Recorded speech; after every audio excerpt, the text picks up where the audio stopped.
I'll get right to the point. My middle son is a senior in college. He's a good kid most of the time.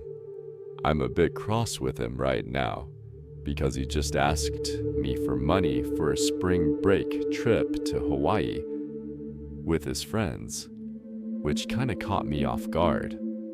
Like I said, he's a good kid and I want him to enjoy himself.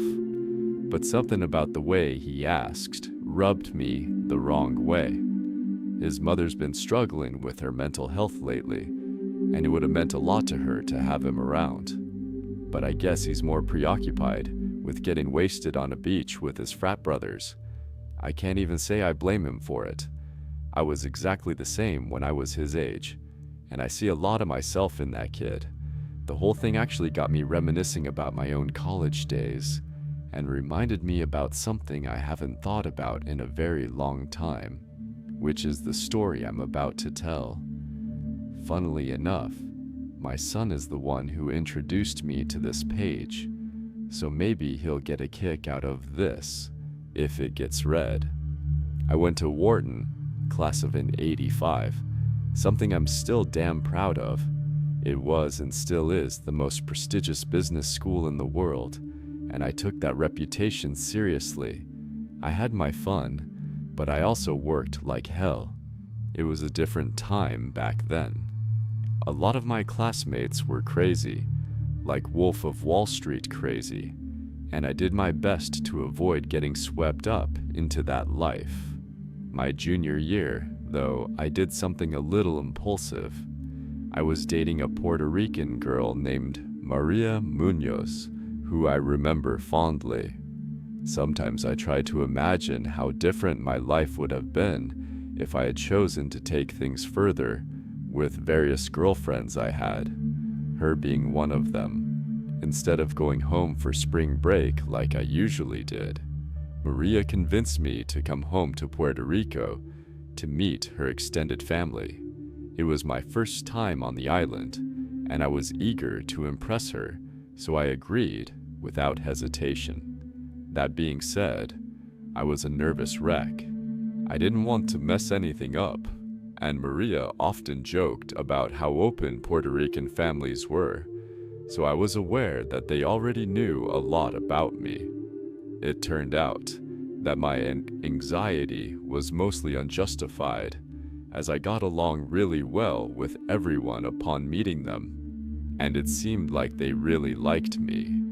Most of the trip was about meeting her relatives, but we did have time for a few outings of our own. I mean, it was spring break after all. One of those outings was a hike through El Yunque, which, fun fact, is the only tropical rainforest in the US National Forest system. Neither of us had a car, obviously, so Maria's mother drove us and dropped us off at one of the most popular trailheads.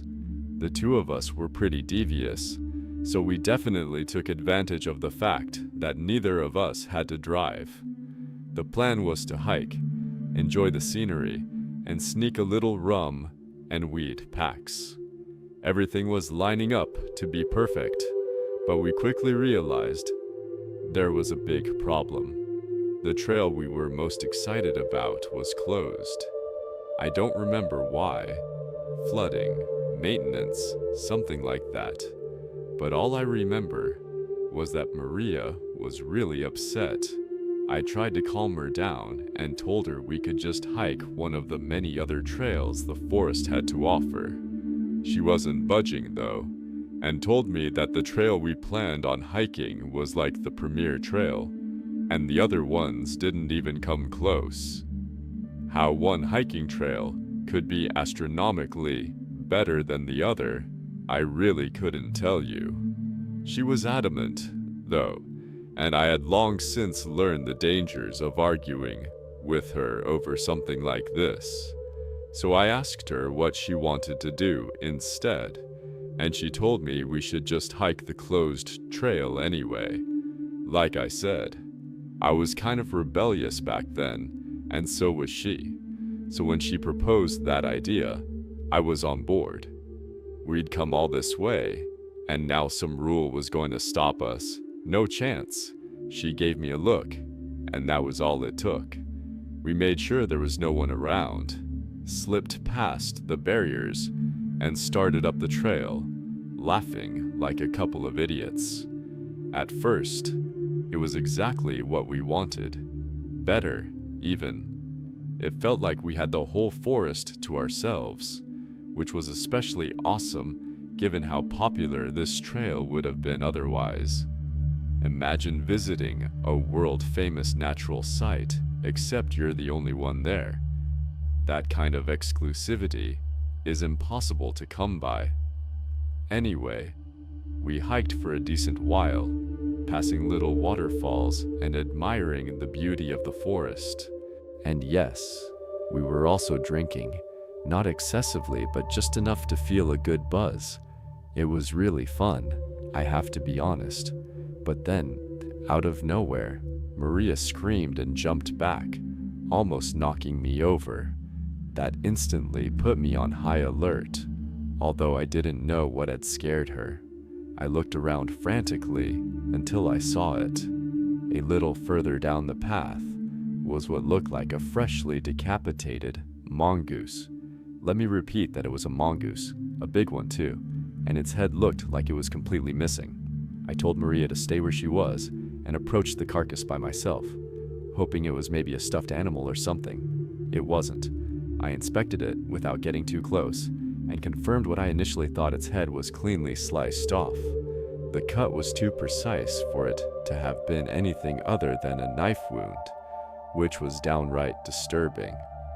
The worst part, though, was that the body hadn't started smelling yet, meaning it probably hadn't been there for very long. Maria was shaking. I was mostly shocked by it. I tried to reassure her by saying something dumb, like how crime in a national forest was unlikely, even though I couldn't explain it myself. I put my arm around her and ushered her past the body, trying to block it from her line of sight. All I could think about in that moment was putting some serious distance between us and that poor, lifeless creature. We walked in silence for a while, and even though we distanced ourselves from the mongoose, I could tell the moment was gone. The adrenaline rush had worn off my buzz and erased my good mood. As bad as I felt, though, I could tell that Maria was significantly more shaken, and I couldn't imagine that she was even enjoying herself in the slightest. She said that she wanted to stick to our original plan of hiking the whole trail to the other side, but it was obvious that she didn't want to be in that forest anymore, and I couldn't blame her. As we were walking, I couldn't help but rack my brain trying to figure out what we had stumbled upon. It didn't make any sense. I wasn't aware of the hunting laws there, but I couldn't imagine that hunting in a national forest so close to a pedestrian trail could be legal. And yet, that was the only explanation I could think of. Why they had left that mongoose's body there to rot was beyond me. But there was no other rational explanation. Maybe it was a hunter who had seized upon the opportunity to have that part of the forest all to himself like we had. I really didn't know. Maria and I hiked another mile or so, with me trying to cheer her up the whole time, but nothing was working. Eventually, she admitted that she wasn't feeling well and wanted to turn back. I didn't argue, although I was definitely dreading having to walk past that spot again, mostly because I wasn't sure how it was going to affect her, and I just wanted her to feel comfortable. We retraced our steps, and I could tell we were closing in on the spot where the mongoose had been. I told Maria to keep her head down so she wouldn't see, and she did. I braced myself for the sight and froze. The mongoose was gone. In its place was something far worse.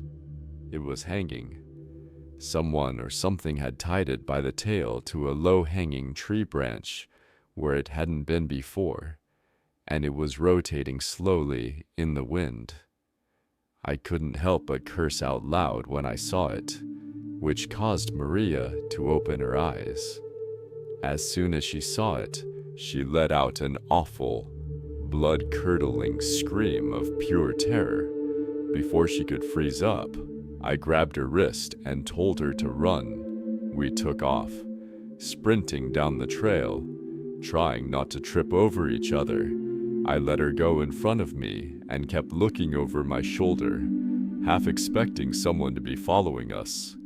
Instead, a deafening scream ripped through the forest behind us. Maria could barely run anymore, so we had no choice but to slow down to a fast walk.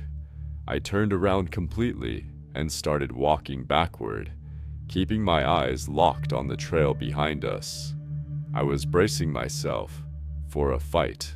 Something had strung up that mongoose. Something had caused that scream.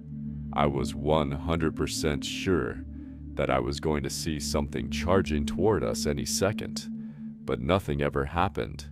The trailhead finally came into view, and for a brief second, I thought we were in the clear. We ran straight to the first park ranger we saw and told him what happened. He seemed genuinely concerned, which was reassuring, and offered to radio for backup so we could make a full report. And we did. We were taken to a small ranger station near the parking lot where a supervisor was waiting. I had to go through the story again, then again when they called the police. Maria didn't say a word. Eventually her mother arrived, and we left, still shaking. I never heard anything about what the authorities found or if they even bothered investigating.